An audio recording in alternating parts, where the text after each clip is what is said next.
The iPhone 16 Pro gets a bigger display and the 5x tetra prism zoom from the Max without a price hike. Add in promising Apple Intelligence features, a smarter Siri and longer battery life, and this is a compelling flagship phone value. I just wish the charging speed got a boost and that visual intelligence and ChatGPT weren't coming later. The iPhone 16 Pro is still a compact phone, but there is a trade-off with getting a larger display. It's now more of a mid-size phone now as opposed to a small phone as the size and weight have grown. This handset measures 5.89 by 2.81 by 0.32 inches and weighs 7.03 ounces compared to 5.77 by 2.78 by 0.32 inches and 6.6 ounces for the iPhone 15 Pro. So the new iPhone is taller and wider and just as thin, but there's some more heft to it. The good news is that the iPhone 16 Pro is still easy to use with one hand as Apple made the bezels thinner. The design should be more durable too, as Apple claims that the ceramic shield display is 50% tougher. Plus, the band is still made of titanium, which is more durable than aluminum. The iPhone 16 Pro colors aren't very flashy compared to the regular iPhone 16. There's white titanium, black titanium, natural titanium, and the new desert titanium, which is like a soft rose gold. I prefer the desert hue because it looks new. Don't expect much new from the iPhone 16 display. The only real news beyond the size increase to 6.3 inches for this OLED screen is that it can get dimmer. The minimum is now just 1 nit. I put the two phones side by side in a dark room and I noticed the difference immediately. What's the benefit? You can use your phone in bed without disturbing your partner, and if you are using standby mode, the iPhone 16 Pro won't be as bright when you are using it overnight as an alarm clock. Otherwise, you get the same 120Hz refresh rate on this Pro Motion display and the same max brightness. Apple claims a peak brightness of 2000 nits outdoors and 1600 nits for HDR content. We simulate outdoor conditions with a flashlight and the iPhone 16 Pro reached 1553 nits. That's higher than the Galaxy S24 Ultra but way behind the Google Pixel 9 Pro. Apple has added a new button to the iPhone 16 Pro, but it's not technically a button. The camera control is a recessed capacitive switch that provides haptic feedback. Press once to launch right into the camera and press again to snap a photo. It's simple and works well in landscape and portrait mode. I found it easy to launch straight into the camera and I like that you can press and hold the camera control to record a video. Though, if you take your finger off the button, the video stops. I wish you could customize that. The camera control has a lot of tricks, including the ability to zoom in and out by sliding your finger left and right on the button, and a soft double press launches a mini menu. You can scroll through to tweak things like exposure, depth, and choose photographic styles. There's a learning curve to camera control, but I'm glad that it's an option. Plus, this frees up the action button on the left side of the iPhone 16 Pro for programming other shortcuts. The iPhone 16 Pro has a few key upgrades that I appreciated during my testing. There's a sharper 48MP ultra-wide camera, a faster 48MP main fusion camera with zero shutter lag, and the 5x tetra prism zoom borrowed from the Pro Max series. In addition, photographic styles are integrated directly into the Camera and Photos app, so you can change skin undertones and the mood effect of your photo on the fly. Plus, you can tweak it after the fact. To test the iPhone 16 Pro's faster performance, I had my son take a photo of me shooting a jump shot side by side with the iPhone 15 Pro, and the result is brighter and more detailed image. How does the iPhone 16 Pro compare to the best camera phones? I shot a number of pictures using the iPhone 16 Pro alongside the Samsung Galaxy S24 Ultra and the Google Pixel 9 Pro XL to find out. I put the ultra-wide camera to the test on the iPhone 16 Pro with this shot of a beach and Apple comes out on top. The colors are more natural through the iPhone versus the Galaxy S24 Ultra, and Samsung's peak looks distorted on the right side by the flowers. Here are some camera samples of iPhone 16 Pro.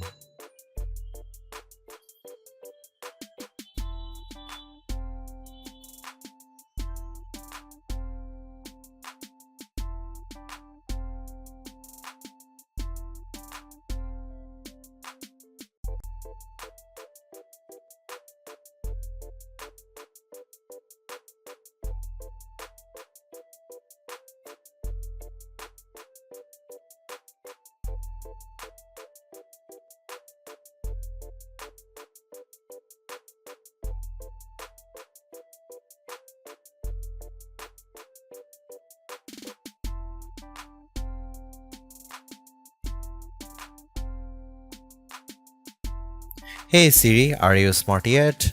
Apple Intelligence isn't officially coming to the iPhone 16 series until October, but I was able to try out some of this feature ahead of its official launch as part of the iOS 18.1 developer preview. Writing tools can be fairly helpful. I used it to summarize a long note in the Apple Notes app and it came up with a useful summary. I also had fun with writing tools trying to rewrite an email I purposely wrote in a rude tone, choosing the professional option, and the result was indeed closer to what I would usually send. I also used Apple Intelligence to look up how to do various things on the iPhone and get back step-by-step instruction for how to screen record on your iPhone, so you'll definitely spend less time looking up how to at online. On the Photos front, my favorite Apple Intelligence feature is Memory Movie. You can give the Photos app a prompt like a beach memories through the years with an upbeat soundtrack, and you will see the AI go to work sifting through all your photos and videos, and the end result was pretty satisfying, fittingly ending with a sunset peak. While it's overdue, I appreciate that the iPhone 16 Pro has a clean up button, which is basically Google's magic eraser on iOS. Apple's version of this feature is smart enough to identify objects or subjects you might want to remove, and it works quickly. But the feature struggled in some cases to completely erase what I didn't want in the frame. Siri is definitely the biggest upgrade with Apple Intelligence. It's a lot more conversational and forgiving of mistakes as we speak. For example, I was able to correct a timer from 10 minutes to 5 minutes on the fly and Siri got it right. The new Siri in Apple Intelligence is also better with follow-up questions. For example, I could ask about the weather today and then say, how about the rest of the week? And I got an extended forecast. Siri was also smart enough to answer who do the Yankees play next and what are the odds in succession, though it couldn't tell me who the starting pitcher was. I got several links instead. Another plus is that you can talk to Siri just by typing. You tap the bottom of the iPhone 16 Pro to enter your query, which comes in handy when you can't talk. Siri is definitely getting better, but it doesn't have that wow factor that you will experience with Gemini Live Voice or GPT-40 Voice, where it feels like you are having a real conversation with a chatbot. The iPhone 16 Pro packs Apple's new A18 Pro chip built on 2nd generation 3nm tech as well as 8GB of RAM. Based on our testing, it is indeed the fastest chip around, but not on every test. When I played Resident Evil Village, I was scared as I made my way down a snowy path and stumbled upon some dead birds. The graphics are console grade. I also got to play the Infinity Nikki game, which was in beta, and the lighting and water effects were very impressive. On Geekbench, which measures overall performance, the iPhone 16 Pro is 50% faster than the Galaxy S24 Ultra's Snapdragon 8 Gen 3 chip on single core and 15% higher on multi-core performance. The Pixel 9 Pro series is well behind. To test video editing performance, we use Adobe Premiere Rush and time how long it takes to transcode a 4K clip to 1080p. The new iPhone 16 Pro needed just 21 seconds, which is twice as fast as the S24 Ultra. On the graphics front, the iPhone 16 Pro features a 6-core GPU compared to 5 cores for the regular iPhone 16 models. Apple says you should get 20% faster performance than the iPhone 15 Pro.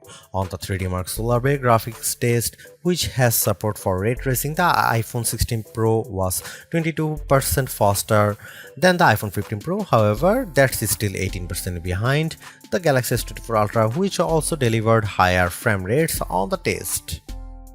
The iPhone 16 Pro Max features a new internal design with a graphite-clad aluminum substructure that's supposed to result in 20% better sustained performance. To test this claim, we ran the 3D Mark Wildlife stress test for 20 minutes. The iPhone 16 Pro turned in a stability score of 66%. It hit a higher overall loop score than iPhone 16 Pro Max but had a bigger drop-off. The Galaxy S24 Ultra's score was worse at 60.4%. Interestingly, the iPhone 16 Pro Max turned in a stronger stability score of 84%, which is better than the 75% from the iPhone 15 Pro Max. The iPhone 16 Pro gets a bigger battery life boost thanks to a larger battery and other efficiencies. On our benchmark test, which involves continuous web surfing at 150 nits of screen brightness, the new iPhone 16 Pro lasted 14 hours and 7 minutes, which is a big jump from the 10 hour and 53 minutes from the iPhone 15 Pro, and enough to just crack our list of the best phone battery life. The Google Pixel 9 Pro lasted 13 hours 37 minutes, so it was a bit behind. The larger Galaxy S24 Ultra endured for 16 hours 45 minutes.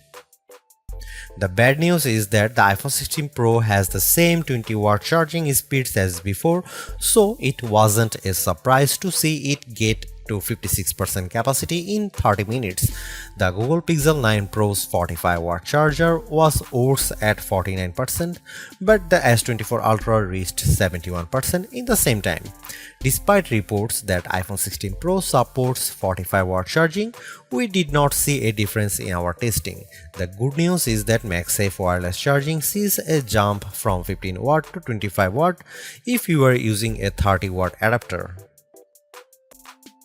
Overall, the iPhone 16 Pro is arguably the best flagship phone under $1,000. You get the same excellent cameras as the iPhone 16 Pro Max for $200 less, and I think the screen is big enough at 6.3 inches while being easy to use with one hand. I also like the improved battery life, handy camera control, and compelling audio mix feature for videos. The Apple Intelligence capabilities such as writing tools, the new Siri, and cleanup show promise, but some of the more exciting features like ChatGPT integration, image playground, and the Google Lens like visual intelligence are coming later. In terms of the competition, I think the Galaxy S24 Plus and Google Pixel 9 Pro have more compelling AI features right now, but I prefer the camera system from the iPhone in many cases and the extra performance from its A18 Pro chip. Should you upgrade to the iPhone 16 Pro? If you have an iPhone 13 Pro or older phone, I'd say yes. And if you have an iPhone 14 Pro, I'd say wait to see how well Apple Intelligence works once it fully rolls out before you buy.